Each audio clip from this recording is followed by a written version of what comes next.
start my talk, I don't understand Bahasa very well. I don't understand Bahasa at all. But did I hear it correctly that you read the Fatiha and then Surah? After Fatiha, Surah? Yes? And then Takbir and Ruku'? Why do you recite the Fatiha? I don't want to come on the day of judgment and Allah would say, why they make this innovation and you did not speak? Ever in the books of Sunnah had the Prophet ﷺ recited the Fatiha like this? Yes or no? Never. You know more than him? No, I don't.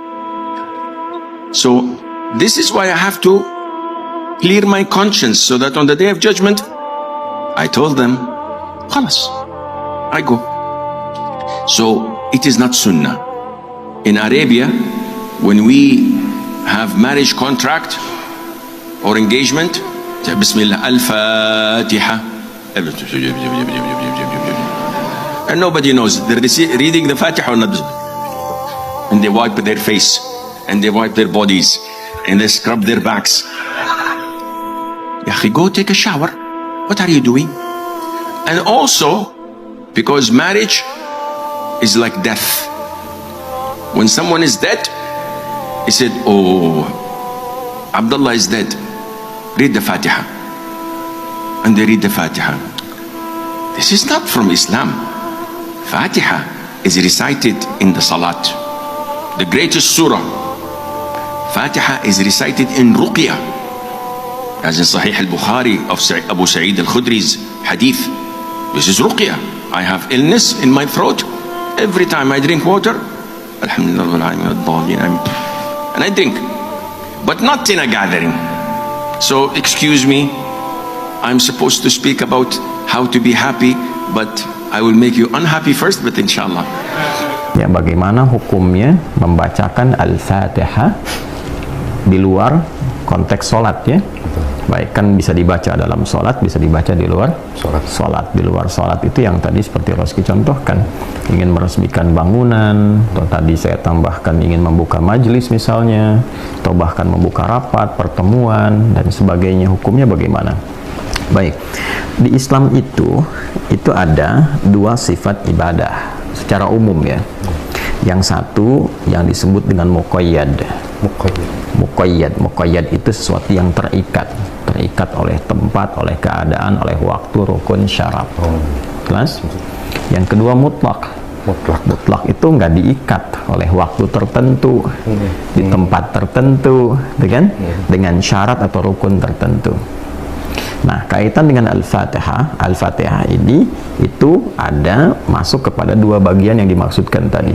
Ada yang sifatnya bacaan Al-Fatihah itu muqayyad, ada yang mutlak.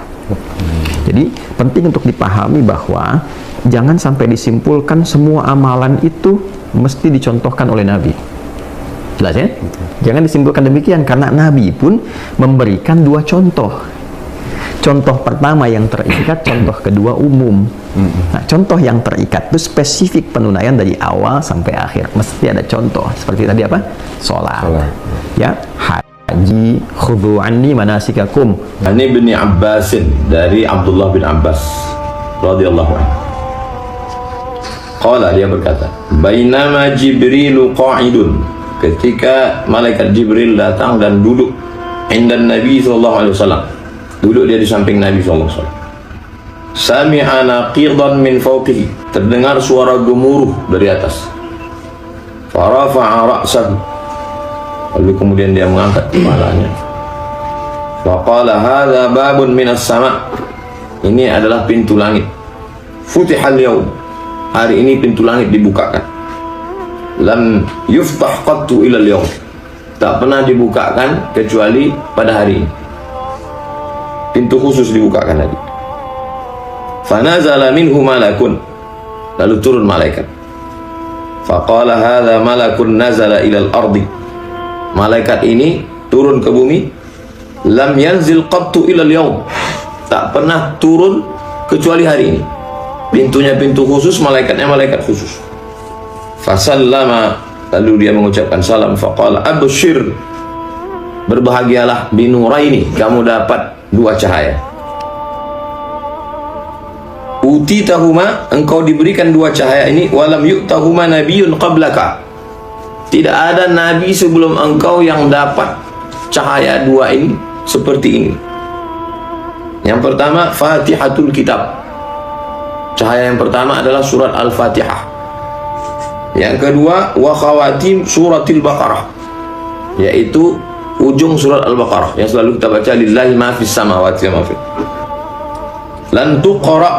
Lan tuqra biharfin minha, kalau dibaca ini satu hurufnya, illa u'titahu, satu huruf saja yang kau baca, maka Allah Subhanahu wa ta'ala akan mengabulkan segala hajat-hajat. Itu dalilnya. Sahih ini hadisnya Pak Ustadz, ini hadisnya rawahu Muslimun, ada dalam kitab Sahih Muslim. Lalu bagaimana para ulama menyikapi hadis ini? Hadisnya sudah jelas. Sekarang qala Syekh Ibnu Abdul Hadi Al-Hambali, seorang ulama dari kalangan mazhab Hambali, namanya Syekh Ibnu Abdul Hadi, dalam judul kitabnya Al-Isti'anatu bil Fatihati ala najahil umur, minta tolong kepada Allah supaya dimudahkan segala perkara dengan membaca Al-Fatihah, halaman 372, cetakan Maktabah Al-Ubaikan, Saudi Arabia. Ihtajja ba'duhum, sebagian ulama berdalil dari hadis yang sahih, ala annahu ma qara'a ahadun al-Fatihah, kalau orang membaca surat Al-Fatihah liqada'i hajatin, niatnya untuk supaya mudah hajatnya, wa sa'ala hajatahu, lalu kemudian setelah baca Fatihah itu dia bilang, ya Allah mudahkanlah hajat ini, illa qudiyat, maka dimudahkan hajatnya.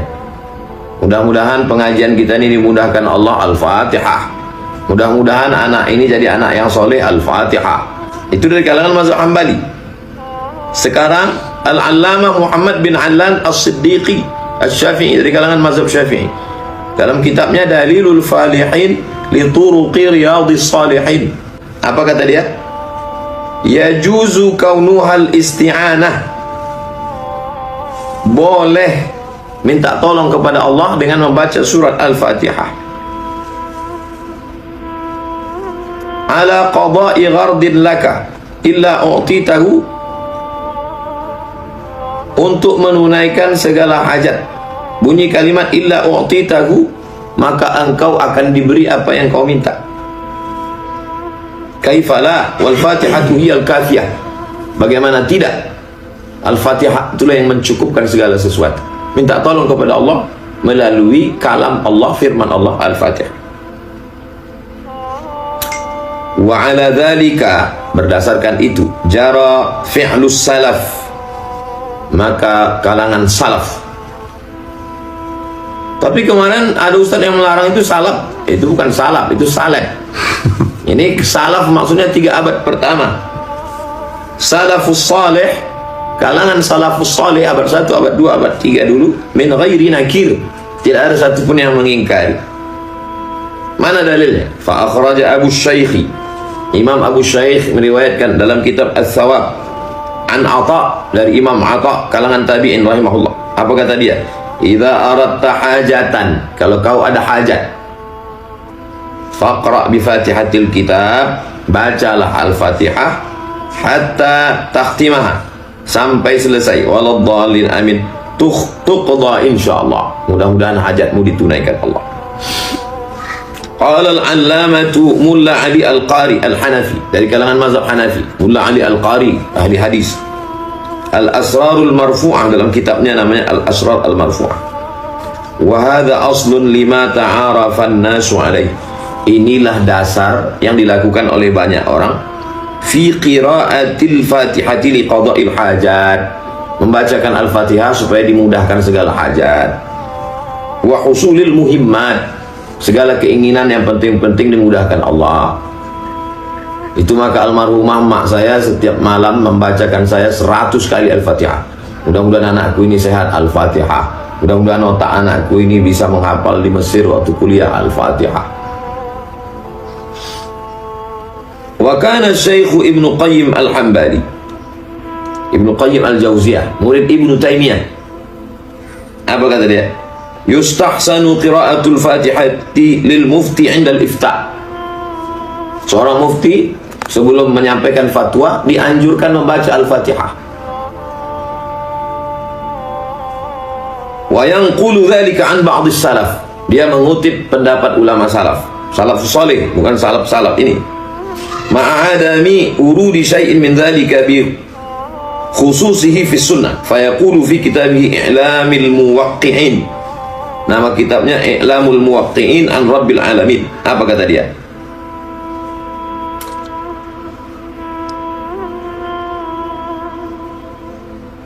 Dalam kitab Al-Muwaqqi'in, haqiqun bil mufti an yukthir ad-du'a bil hadis sahih. Dianjurkan bagi seorang mufti untuk memperbanyak zikir, memperbanyak doa, lalu kemudian membacakan surat Al-Fatihah. Lalu bagaimana pula gurunya? Namanya Ibnu Taimiyah. Kata Ibnu Taimiyah, apa yang dilakukan Ibnu Taimiyah tentang membaca Al-Fatihah? Nama kitabnya Al-A'lam Al-Aliyah fi Manaqib Ibnu Taimiyah, biografi Ibnu Taimiyah. Nah, yang namanya yang menulis murid Ibnu Taimiyah, Umar bin Ali bin Musa Al-Bazzar. Fara'aituhu, aku melihat guruku Ibnu Taimiyah, yaqra'ul Fatihata, membaca surat Al-Fatihah, wa yukarriruha, diulang-ulangnya, wa yaqta'u dhalikal waqta kullahu, sepanjang waktu itu dia tak ada baca lain, hanya baca Al-Fatihah. Minal fajri ila irtifa'is syamsi, dari mulai terbit fajar, azan subuh, selesai sholat subuh, ila irtifa'is syamsi, sampai naik matahari syuruk. Kita biasa subuh Rabu, dari sholat subuh baca Riyadhus Shalihin. Ibnu Taimiyah enggak, baca Al-Fatihah tak lain-lain. Bismillahirrahmanirrahim, alhamdulillahirabbil alamin, arrahmanir rahim, maliki yaumiddin, untuk mengambil barakah Al-Fatihah. Itu Ibnu Taimiyah. Agaknya cukup lah udah. Jadi jamaah yang ragu, jadi jamaah ini bingung juga. Jamaah ini tak bisa membedakan, dibawanya ustadz yang tak jelas. Saya dapat kabar tadi malam di Masjid Al-Jihad Medan, Masjid apa lagi, padahal ini ustadz ini kan yang biasa mengisi di sini, ustadz yang selalu mengamalkan Al-Fatihah, dibawa ustadz yang melarang Al-Fatihah. Jadi jamaah bingung, mana yang benar deh. Semoga urusan kita dimudahkan Allah. Al-Fatihah. Marilah kita awali kajian ini supaya hati kita dibukakan Allah. Al-Fatihah. Dibawanya ustadz yang melarang Al-Fatihah.